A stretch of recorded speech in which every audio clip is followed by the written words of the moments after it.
दोस्तों आज इस वीडियो में हम बात करेंगे कि जब हम 72 आवर्स यानी 72 घंटे की फास्टिंग करते हैं तो हमारी बॉडी फास्टिंग की किन 6 स्टेजेस से गुजरती है और फास्टिंग के दौरान हमारी बॉडी में क्या क्या चेंजेस आते हैं, क्या क्या परिवर्तन आते हैं। तो जैसे ही हम फास्टिंग स्टार्ट करते हैं तो पहली स्टेज आती है 8 से 14 घंटे के दौरान।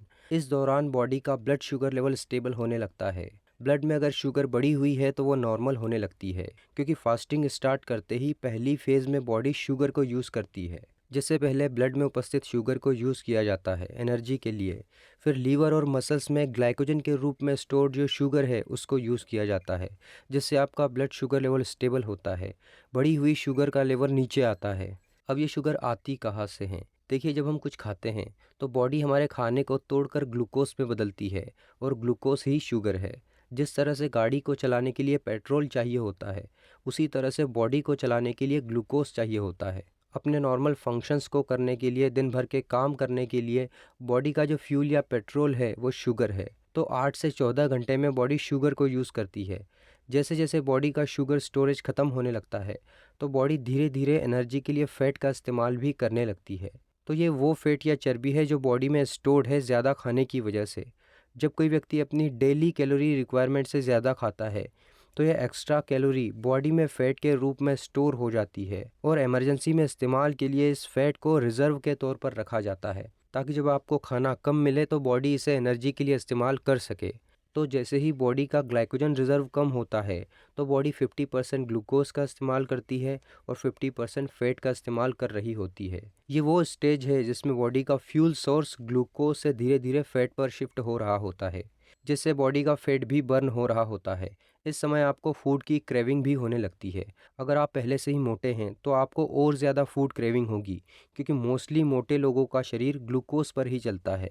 उसने कभी एनर्जी के लिए स्टोर्ड फैट को छुआ ही नहीं होता है, इसलिए नए फ्यूल को यूज़ करने में उसे थोड़ी दिक्कतें आ सकती है।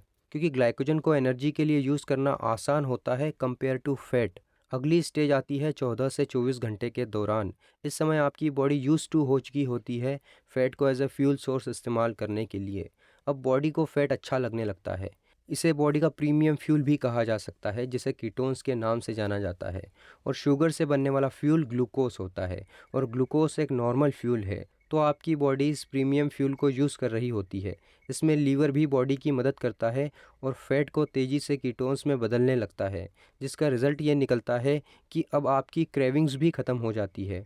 बॉडी जो शुगर पर डिपेंडेंट थी वो डिपेंडेंसी भी अब कम होने लगती है, क्योंकि इसे अल्टरनेटिव फ्यूल सोर्स मिल चुका है एनर्जी के लिए, जो कि एक हाई क्वालिटी फ्यूल है।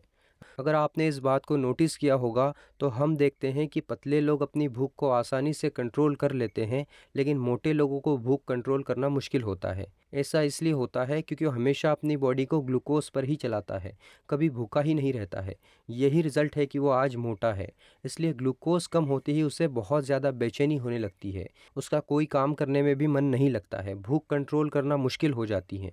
वहीं पतले इंसान की बॉडी फैट फ्यूल से फेमिलियर होती है, इसलिए उन्हें भूखा रहना आसान हो जाता है। अब जब फैट बर्न होता है, जिससे कि प्रीमियम फ्यूल कीटोन्स बनते हैं, उस पर जब आपकी बॉडी शिफ्ट होती है तो बॉडी में कई सारे चेंजेस आते हैं। जैसे आपका मूड बेहतर होने लगता है, आपको बेचैनी कम होती है, आपका फोकस, कंसंट्रेशन और मेमोरी बेहतर होती है, आपका पूरा कॉग्निटिव फंक्शन बेहतर होता है, डिसीजन मेकिंग कैपेसिटी सुधरती है, आप जल्दी और सही फैसले आसानी से ले पाते हैं, आपकी प्रॉब्लम सॉल्विंग स्किल बेहतर होती है। नेक्स्ट स्टेज आती है 24 से 36 घंटे के बीच की।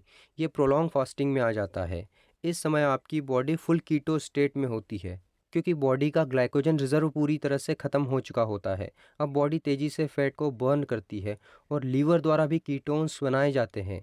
भूख आपकी कम होने लगती है, क्योंकि ग्रेलिन जो भूख लगाने वाला हार्मोन है उसका प्रोडक्शन भी कम हो जाता है। इसके अलावा एक और चीज़ है जिसे BDNF यानी ब्रेन डिराइव्ड न्यूरोट्रॉफिक फैक्टर कहा जाता है।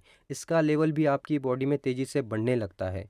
ये एक प्रोटीन है जो नर्वस सिस्टम को प्रोटेक्ट करता है। प्रोटेक्शन के साथ साथ ये न्यू और इम्प्रूव्ड सेल्स बनाने के लिए भी रिस्पॉन्सिबल होता है। नेक्स्ट स्टेज आती है 36 से 48 घंटे की। इस स्टेज में आपकी बॉडी ऑटोफेजी पर चली जाती है। ऑटोफेजी में बॉडी पुराने और डैमेज सेल्स और प्रोटीन को रिसाइकिल करती है।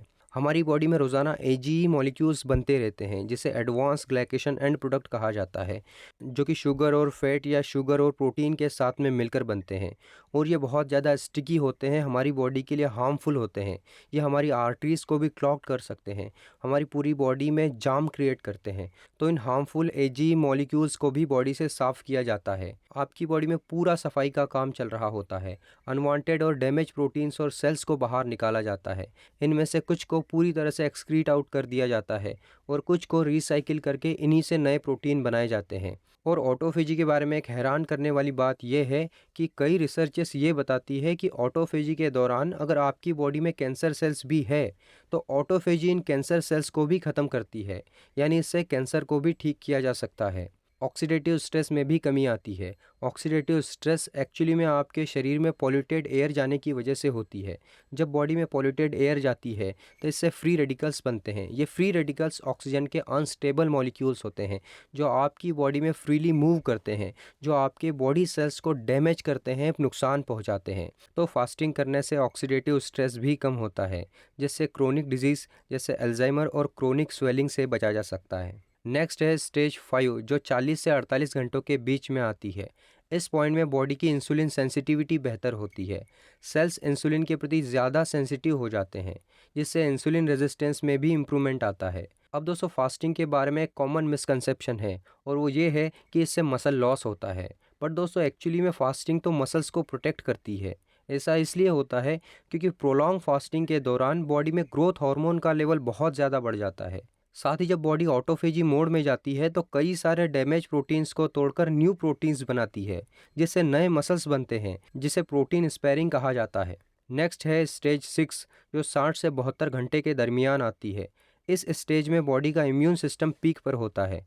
बॉडी में रीजनरेटिव प्रोसेस स्टार्ट हो जाती है, नए इम्यून सेल्स बनते हैं, तो आपका इम्यून सिस्टम पूरी तरह से नया हो जाता है। इस पर एक स्टडी भी की गई थी कि अगर आप 72 आवर्स की फास्टिंग करते हैं तो आपका इम्यून सिस्टम पूरी तरह से नया हो जाता है। तो फास्टिंग आप ज़रूर करें और फास्टिंग करने के बाद में अपना एक्सपीरियंस कमेंट सेक्शन में ज़रूर शेयर करें।